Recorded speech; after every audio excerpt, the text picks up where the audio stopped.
यीशु मसीह ने दे दिया ताकि जो कोई उसमें ईमान लाए हलाक ना हो परंतु हमेशा की जिंदगी पाए। क्या अद्भुत त्याग था उस परमेश्वर पिता का कि उसने अपने इकलौते बेटे को इस संसार में हम सबके उद्धार के लिए बख्श दिया। एक माँ और बेटा एक साथ रहते थे और ये जो माँ थी, ये माँ जो थी वो अकेली थी। अकेली इन द सेंस उसका हस्बैंड जो था वो शायद काफी पहले उसकी डेथ हो गई थी और ये अकेले ही अपने बच्चे का लालन पालन कर रही थी। लेकिन इसका जो बच्चा था वो अपनी माँ को पसंद नहीं करता था। कारण ये था कि इस माँ के पास एक आंख नहीं थी और थोड़ा सा चेहरा जो था वो बिगड़ा हुआ था और ये बच्चा जो था वो हमेशा अपनी माँ से दूर रहा करता था। कारण ये था कि उसको लगता था कि मेरी माँ जो है वो कैसी है, बहुत ज्यादा बदसूरत है। अक्सर ऐसा होता था कि स्कूल में कोई इन्विटेशन आता था या कुछ इस तरह के आमंत्रण आते थे, ये बच्चा अपनी माँ को साथ ले जाना नहीं मांगता था। एक दिन वहां पर एनुअल फंक्शन हो रहा था, सारे पेरेंट्स को इनवाइट किया गया था वहां पर स्कूल में कि बच्चों के साथ पेरेंट्स भी सहभागिता करें। लेकिन इस बच्चे ने अपनी माँ को नहीं बताया, सूचित नहीं किया क्योंकि उसे लगता था कि उसकी माँ जो है वो दुनिया की सबसे बदसूरत औरत है और उसे अपने साथ नहीं ले जाना चाहिए। और क्या हुआ कि इसकी माँ जो थी उसका बैग पैक कर रही थी, उसको टिफिन बांध रही थी और उसने वो इन्विटेशन देख ली।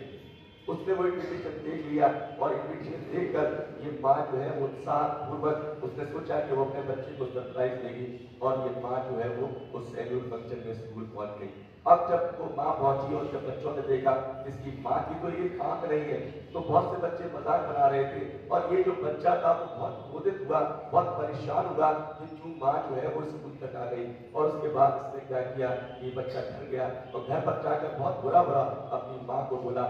माँ कुछ बोल नहीं पाई, स्तब्ध रह गई बच्चे की बात सुनकर, लेकिन बस रोती रही और वहां से चली गई। और उसके बाद काफी ऐसा भी किया, ये बच्चा पढ़ने में बहुत अच्छा था और धीरे धीरे पढ़ाई कर कर उसने एक अच्छा ऊंचा मुकाम हासिल कर लिया और उस शहर को छोड़कर अपनी माँ को छोड़कर वो दूर किसी जगह पर जाकर रहने लगा। शादी कर ली, बच्चे हो गए, एक बड़ा परिवार इसका बन गया और बहुत अच्छे से जीवन यापन कर रहा था। इसने कभी अपनी पत्नी को, अपने बच्चों को अपनी माँ के बारे में नहीं बताया। और क्या हुआ कि धीरे धीरे समय बीतता गया। एक बार माँ के मन में जिज्ञासा उत्पन्न हुई कि मुझे अपने बेटे को देखने की आवश्यकता है और शायद उस जिज्ञासा में बिना सोचे समझे वो दूसरे शहर में जहाँ वो रहता था पता लगा कि उसके घर पर ये माँ पहुंच गई।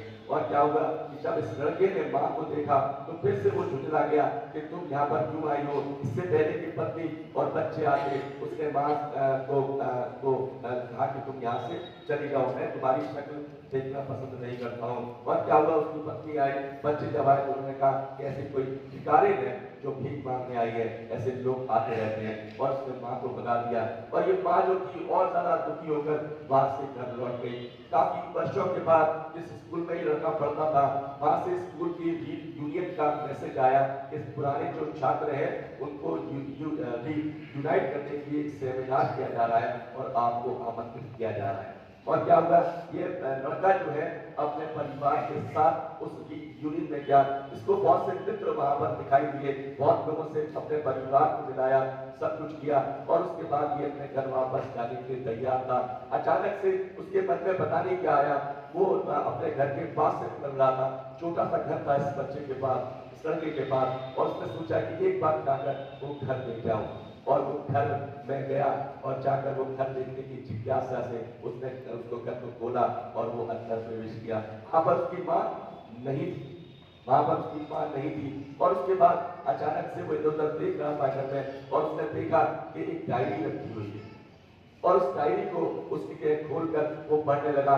इसकी माँ जो थी वो लगातार डायरी लिखा करती थी, बराबर रेगुलर डायरी लिखा करती थी। उसने हर पल उस डायरी में कैद किया हुआ था और जब वो डायरी पढ़ रहा था, लगातार पढ़ रहा था और उसके बाद उसे पता लगा एक टाइम ऐसा था कि इस बच्चे का बहुत भयावह एक्सीडेंट हुआ, बहुत भयावह एक्सीडेंट हुआ था और उस एक्सीडेंट में इस लड़के ने अपनी आंख को खो दिया था और उसके बाद ये हुआ कि कोई तरीका नहीं था, उस माँ ने अपनी आंख जो है इस लड़के को दे दी। अब जो उसका रूप खराब हो चुका था, उसकी जो एक आंख नहीं थी, शायद चेहरे पर स्कार्स थे, उस सब कुछ इसलिए था क्योंकि उसने अपने बेटे को वो दृष्टि दी जिस दृष्टि को वो खो चुका था। जब इस लड़के ने वो बात पड़ी, ये लड़का जो था वो फूट फूट कर रोने लगा, अपने व्यवहार के लिए पछताने लगा, लेकिन अब कोई फायदा नहीं था क्योंकि जो माँ उसे बहुत प्यार करती थी, आज उसके जीवन में वो बाकी नहीं है। वो अपने व्यवहार को याद करने लगा, लेकिन अजीजों उस व्यवहार को याद करने का अब कोई फायदा नहीं था क्योंकि सबसे प्यार करने वाला इंसान जो उसके जीवन में था, उसके जीवन से चला रहा। अजीजों जब मैं इस कहानी को पढ़ रहा था, जब इस कहानी पर स्मरण कर रहा था, यही तो परमेश्वर पिता ने मानव जाति के उद्धार के लिए निहित किया कि परमेश्वर ने अपने इकलौते बेटे खुदावंद यीशु मसीह को इस संसार में भेज दिया तमाम दुर्बलताओं का सामना करने के लिए, तमाम पीड़ाओं के साथ रहने के लिए, तमाम गरीबी में, तमाम कंगाली में। धन नहीं था, कोई किसी प्रकार के साधन नहीं थे, कोई